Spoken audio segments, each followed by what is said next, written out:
Seven, 6, 5, 4, 3, 2, 1. It is now time for the Pony Keg Sports Podcast with your host, Josh Stevens and Tom Schultz. Woo!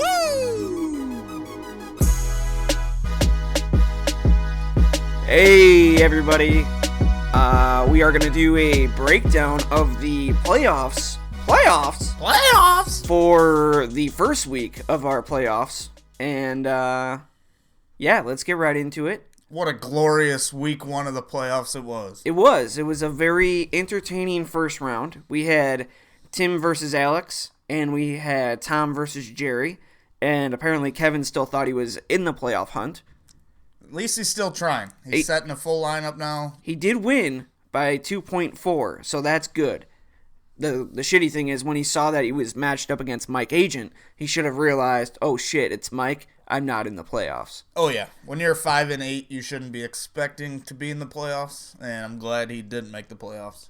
Other news, we have Tom beating the shit out of Jerry McInerney, like whooping him like he stole some bread out of his cupboard. This game should have been a lot closer. Jerry benched Tom Brady, which is something you don't do. Jerry, you've been playing a while. You don't bench your studs, especially in the playoffs. Yeah, he did get a little bit of unfortunate news with Melvin Gordon going down. Nobody saw that coming. I expected Melvin Gordon to have a big game this week, especially against a somewhat weak Carolina defense. I know they're ranked 7 against the rush, but at the same time, the week before that, they gave up 27.2 points, 19.4 points, 21.6 points the last 3 weeks. And if you look at all three of those running backs, they are not on the same level as Melvin Gordon. You had Thomas Rawls, you had Layabouts Murray, and you had Melvin Ingram with a combination of Tim Hightower. So I looked at that week, and I was expecting at least 15 to 20 points out of Melvin Gordon. Oh, yeah, that's what I was expecting. Once I saw him go down, I kind of just thought, oh, game's over, I'm going to win. And then Le'Veon Bell just decided to go fucking ham on Jerry this week and stick his 22-inch long penis up Jerry's fucking ass and through his throat. But that's what happens when you got studs. You play them, and they produce. Tom Brady scored 30 points. That would have made the game a little closer. Just think if Melvin Gordon played a full game, he probably would have been 15 to 20, like you said.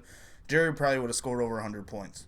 Yeah, it was a little shocking seeing Terrell Pryor at only one catch for 3 yards. I know he had Pac-Man on him most of the game, and they were talking shit, at the beginning of the game, during the game, then after the game. Pac-Man saying that Terrell Pryor's garbage. You see the rant that he went on? Yeah, kind of. I know he compared him to a garbage can. Yeah, he kept comparing him to a garbage can. He goes, you see this right here? And he shakes the garbage can. He's like, he's in here. He belongs in here. It was like one of the funniest rants that I've ever seen, especially from Pac-Man. That's what happens, though, in December football. It was the worst weather in, where are they, in Cincinnati? Yeah. Yeah. I guess like the winds were between 50 and 20 mile per hour. They were actually in Cleveland. Okay, either way, the weather was fucking terrible. And NFLWeatherReport.com was saying do not start pretty much anyone in this game. They were wrong on a couple guys, but it definitely hurt the Cleveland Browns passing attack. Yeah, and then looking at when you have to rely on Brandon LaFell, you know that you kind of gave away a lot. I mean, right now Jerry's trying to trade Kelvin Benjamin away for a 6th or a 7th round pick, and he started Brandon LaFell over Kelvin Benjamin. And when you're doing that, you're not going to get a 6th round or a 7th round pick for a guy that you're not even starting in your playoff hopes and hunt. Yeah, Jerry, you traded 2 6th round picks to get Benjamin. Might as well keep him and hope that he produces next year. You gave me a list. You were trying to convince me Benjamin was worth trying to trade for, saying Cam had a rough year, their O-line sucked. Just listen to your own advice and stick with Kelvin Benjamin. He's a solid keeper, probably a top 25 wide receiver next year in the rankings. It's not great, but it's better than starting LaFell and Garcon every week. Yeah, looking at his keepers, he's got Melvin Gordon, he's got Tom Brady, he's got Kelvin Benjamin. Maybe Derrick Henry, and then after that, I'm not sure where he goes. He has to keep Henry. Yeah, he has to. He just traded the freaking farm to get him, so that's kind of a wasted spot in my eyes, but he's got to keep him now. You probably could have drafted him in the 7th round, 8th round. Oh, yeah. So, All right, now going on to your team, like we said, Le'Veon Bell put his big ol' wing ding 22-inch wiener. inside Jerry and laughed while he did it. Ezekiel Elliott, he only did 10.7 points, but he did okay. He had over 100 yards rushing. No touchdown, but over 100 yards, not bad. Amari Cooper kind of laid an egg. You're going to need Amari Cooper to do something for you next week. And the one good thing is that he's facing the San Diego defense. So last time he played him, he torched him. Yep, it's a very strong possibility, which is what I like for him. T.Y. Hilton, he had a decent game. One big thing is Moncrief did go out in the middle of the game, so that was one big pickup for him. And then Devontae Adams, he's doing exactly what I thought he would do. I thought he was going to do okay last week and just had to take another week. He's got the Bears next week. I feel very comfortable with that. I like it. But yeah, that's really about it. I don't know what you're going to do next week between Andrew Luck and Jameis Winston, because we talked about it before the show, and it's kind of in a predicament where we've talked about Jameis Winston all year, but now they're playing like the Kansas City Chiefs when they first got Alex Smith. So do you take the chance with Jameis Winston trying to keep the games close and just try to eke out wins? Or do you go with Andrew Luck, who is facing the Minnesota Vikings, which is a tough matchup? I really don't know right now. I changed my mind last second this week, and I put Luck in over Winston. It worked out. Luck didn't have a great game, but he outperformed Winston, so it'll probably be a last-second change that I'll be doing when we arrive to 12 handles this Sunday for the Christmas party. Like the enthusiasm. Yeah, I'm pumped. We got like 11 people that said they're coming. That is pretty. It'll probably be 9 because I really don't trust Mike or Kevin. Yeah, that is, when you can get 11 people together in one place, it's not that bad. So Josh Schultz actually has a legit excuse this year. He does. He'll be in Florida visiting his papa. At a Buffalo Wild Wings. Yeah, with other in friends. Florida. Watch, he's going to get checked into the new Lennox B-dubs. I would lose my fucking shit. I would probably go over there and just beat him up just to beat him up. Oh, yeah. All right, the other matchup, which is a matchup that I think I picked Tim to win. No, maybe I picked Alex to win this one. I can't remember. I think I was the only one to pick Tim. Were you? Okay. So, looking at this here, Tim ends up pulling out the win. Now, when you pull out a win and a running back gets 0.8 points, a tight end whose name is Jordan Reed gets you 1, DeAndre Hopkins gets you 3.3, and then your starting quarterback, who is Derek Carr, who basically has not even been close to 6.2 besides one other game at 9.5. He scored 6.2 this week. Yep, terrible. And he I don't even say that he ekes out a win. He won by 16 points. Like, that's pretty decent, 87 points. Yeah. It's under the normal of where you want it at, like 94, 95, but he still pulls out the win. He did get lucky. But now looking at everything else on his team, the Falcons helped him out a lot by almost scoring 30 points. Jeremy Hill, big game at 20 points, and then Odell Beckham, decent game at 15.4. Balil Powell on his bench. Luckily, he's got Balil Powell, because if Matt Forte is hurt going into next week, he's going to have a suitable replacement to just plug him in. Oh, yeah, that's huge for Tim. That's shown growth as a fantasy competitor. He's learning from past mistakes, and he's getting handcuffs. It's smart, and if he didn't have Powell right now and Forte was out, he'd be screwed. He'd have no chance this week, in my opinion. No, I agree, because I would be that guy and pick him up, because I'd say fuck you. Yep. But Tim, you should go buy a freaking Vic Beasley jersey, since he dominated and almost scored all those defensive points for you. He had a killer game, defensive touchdown, like 3 sacks, couple fumbled recoveries. Great game for him. You are lucky as hell, though, that you picked up the Falcons defense. That is true. Well, I mean, even if you look at it, if he would have played the Chiefs defense, that's 10 points. I mean, he would have still lost. It's a 17-point difference, so he would have lost actually by 1 point. So, yeah, very lucky that you played the Falcons defense. Looking at DeAndre Hopkins, I just wanted to ask you, because of your expert opinion, he scores 3.3 points. Is this a time in the offseason, if you're Tim, are you looking to trade him for whatever you can possibly get? If I get like a 7, I'd be pretty happy with that. I don't know if he's going to even be able to get that. He's got name recognition, which is huge in our league. And there's quite a few people who need younger, talented wide receivers. But right now, the Texans, they're really focusing on running the football, giving the football to their tight ends a lot as well. And that's what's killing a lot of Hopkins' value. They're just not throwing the ball enough to him. And his value has tanked this year. I don't know if I'd keep him, personally. He's a number 37 ranked overall. That's terrible. I thought Allen Robinson was bad. He's at least top 30. Yeah, he's 37th ranked overall. So technically he's not even in your number 3. Be started. He technically should not even be starting right now. In my opinion, I think the best that he can get from him would be maybe a 7 and 8, depending on who you're trading it to. If you were Tim, would you offer Jerry Hopkins for Benjamin?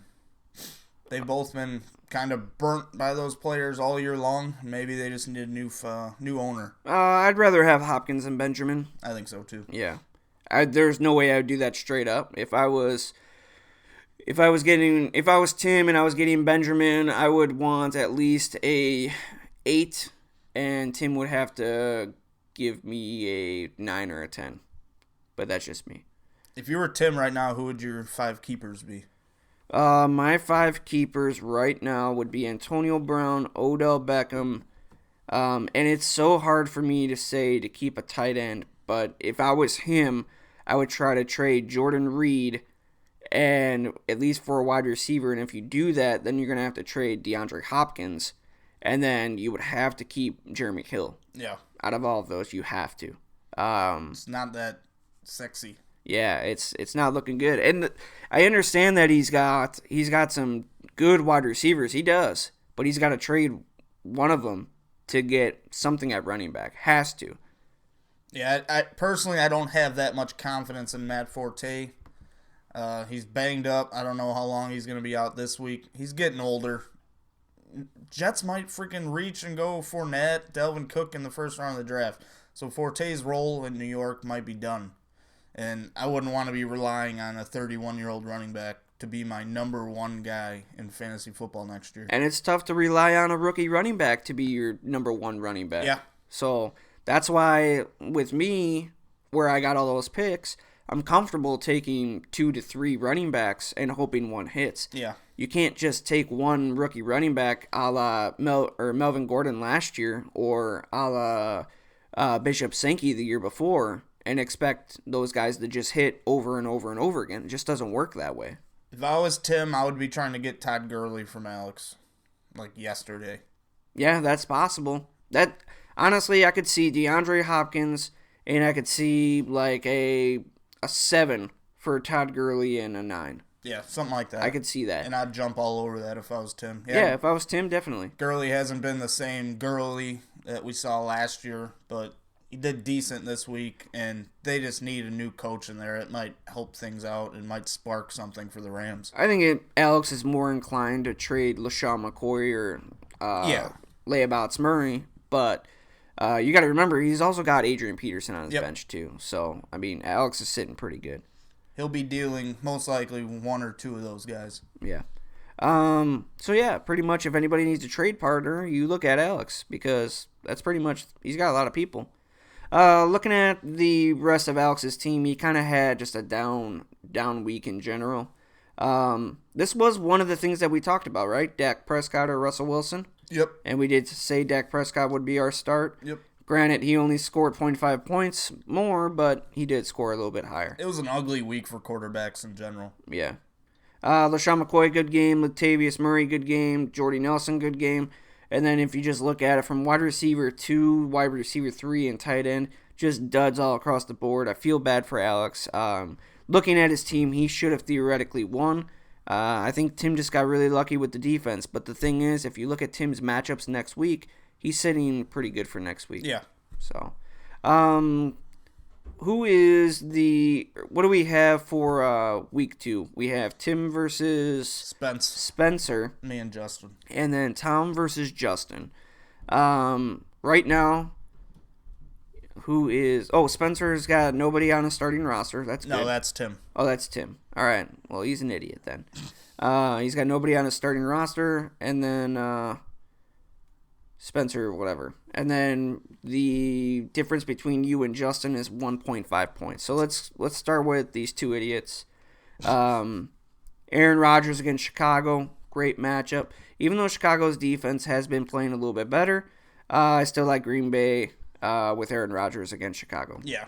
Although it is in Chicago, so if it's snowing like it's supposed to be, I don't know what I would do there if I was Spencer. Would I still roll the dice, or would I, he's going to have to pick up a quarterback. There's nobody worth picking up, in my opinion. And the Bears will probably make the field as shitty as possible. Trying to limit the Packers. I agree with that. And then Jonathan Stewart against Washington, Jordan Howard against Green Bay. I think week to week from here on out, Jordan Howard is a must start. Yep. Brandon Cooks, he can go fucking eat a dick. And then I just hate Brandon Cooks. I don't know why. Golden Tate, came back to earth. And then I look at Tim's matchups. I just like him a little bit better. Odell Beckham against Detroit. Detroit gave up some big points to Bears wide receivers last week. It was the first time they gave up a passing touchdown to wide receivers in the last, they were 2 weeks. They didn't have any passes to wide receivers. Yep. Ben Roethlisberger at Cincinnati. He should start Derek Carr. Yeah, I'm going with Derek Carr over against San Diego. The 6.2 points do not scare me one bit. And then Jordan Reed against Carolina. I just think you have to roll with Jordan Reed if he's healthy. Yep, Carolina's worst in the league at stopping tight ends. That's a huge matchup, and that could be the difference in this game, and it could be on Monday night, which is will add extra emphasis on this game.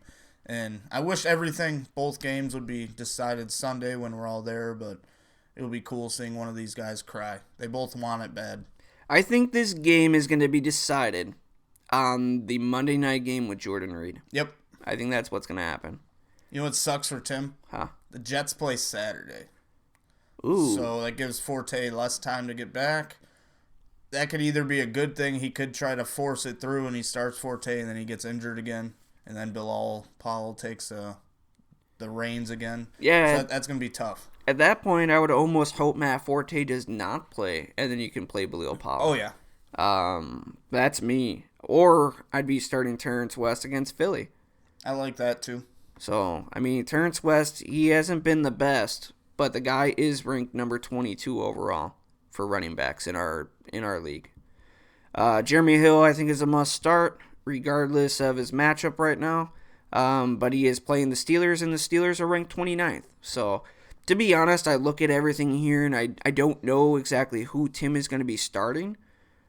But I think you have to go with Tim in this matchup. I think he has got all the favorable matchups, and I think his guys will be showing up to play. Yeah, I don't see Tim having another crappy week. He definitely underperformed last week, and his defense has another good matchup against the Niners. I think Tim's going to take it and have his first trip to the Starfish Bowl booked. Whew. Book it now. Next matchup, we're going to have you, Tom, against Justin, and both 9-4. And let's see. It's projected to be really close. Yeah, 1 point difference right now. And then if Le'Veon Bell has any type of game that he had last week, I'm sorry for Justin. But he's got Devontae Freeman against San Francisco. Awesome matchup. Then he's got DeMarco Murray against Kansas City. It's okay. Middle of the pack right there. But I think Mike Evans is going to have a big bounce back game. I just think that he's not going to go back-to-back weeks having a 5.8 and a 4.2 game. He hasn't done that all year long. No weeks has he had 2 weeks under 10 points back-to-back, let alone back-to-back-to-back. Yeah. So I think Mike Evans is going to have a big bounce-back game. Yeah, I just need to pray the Bucs are in this game. It's a close game, and they're not relying on Jameis airing the football out. That's why I'm kind of nervous to start Winston, but then again, it kind of negates Evans a little bit as well. Yeah, that's more strategy on your part if you do that. But if he puts up a 6-pointer, then it's a little disappointing. Oh, yeah. But that means Mike Evans will probably be at 2 points. So. Yeah. Tyrell Williams, he's starting against Oakland. I think, again, Tyrell Williams at this point in time is a must start. So, he's the number 9 wide receiver right now. That's crazy. Yeah. I mean, he's starting him right now over Jarvis Landry, which I think is the right move. Especially with Matt Moore at quarterback. Correct. I think that hurts his value quite a bit. Kenneth Dixon is on his bench. I would not start Kenneth Dixon over any of those other guys, regardless of his big point total this last week. And the only thing that I could see for you possibly changing is maybe TY against Minnesota, just because it's against Minnesota. It's going to be a good game. In this game right now, we both have 3 wide receivers in the top 10. So that's 6 of the 10 best wide receivers in fantasy football this year are in this game. I'm nervous. Real nervous about this matchup against Justin. Yeah, it's kind of, I don't really want to pick a winner, but if I had to, just based on the matchups out of the core guys for each of you, I lean towards you a little bit, just for the fact that it's Le'Veon Bell against Cincinnati, it's Ezekiel Elliott against Tampa Bay, and then Amari Cooper against San Diego. And then I go on Justin's side, I see Freeman, Murray, and Evans. And if you do play Jameis Winston, it does negate the Evans point total. Yep. I'm going to go, I don't know who I want to win. I kind of want Justin to win just to have a new person win the title. Yeah. I would like a Justin versus Tim Super Bowl so nobody would care about it at all. Because you know that would happen. Nobody would give a shit about the championship then. I'd be afraid if Tim won it because I feel like he would try to fuck it over and over again. He would drill a hole in the middle of it and insert his penis in it. It'd be like the size of a golf tee, but he'd still be trying to do it. And then Justin, I just feel like when we meet up next year, we're gonna say, "Hey, Justin, where's the trophy?" He'll be like, "What trophy?" I sold it. Yeah, I sold it for jerseys. I mean, regardless, it blows my mind. But I say good luck to everybody this year, hands down, good luck. It's been a fun year already. But I'm gonna have Justin and Tim advance, and then I'm gonna go with Justin winning it all. Well, I feel bad for your predictions because I'm going to win. Look, this playoff right now, it's all about myself getting revenge. I lost to Jerry in the regular season. What happened last week? I beat the living shit out of him. Made him cry more than his ex-girlfriend made him cry all over Facebook and shit. You feel me? Justin beat me in the regular season as well. It's time for Tom to get some more revenge, and I'm on my way to get my 3rd Starfish crown. And just wait. I have a Ric Flair championship robe getting ready to be delivered as soon as I win. So you should pray that I win just so you can see me wear that at all our social gatherings. It'll be fun. If you do order it and you lose, are you going to give it to the winner? No, I'm not going to order it until I win. Now, like Spencer, where he orders 12 T-shirts. He's going to be sending them to Africa for the little kids to wear because he's not going to win this year. All right, guys. Good luck. I hope Spencer loses. And I hope, to be honest, I hope it ends in a tie so they both lose. And then by default, yours and Justin's game becomes a championship game. That's what I personally hope. I don't know what would happen. I would assume that's what happens, right? I don't know. Would it be a 3-way matchup in the title game? No, because neither one of them advanced. But I don't think they could be eliminated from a tie. If it's my rules, they're eliminated. That'd be awesome. So tie, so you guys can both be eliminated, and then we can make this the championship game. That'd be awesome. All right, that's all we got, guys. Thank you. Goodbye.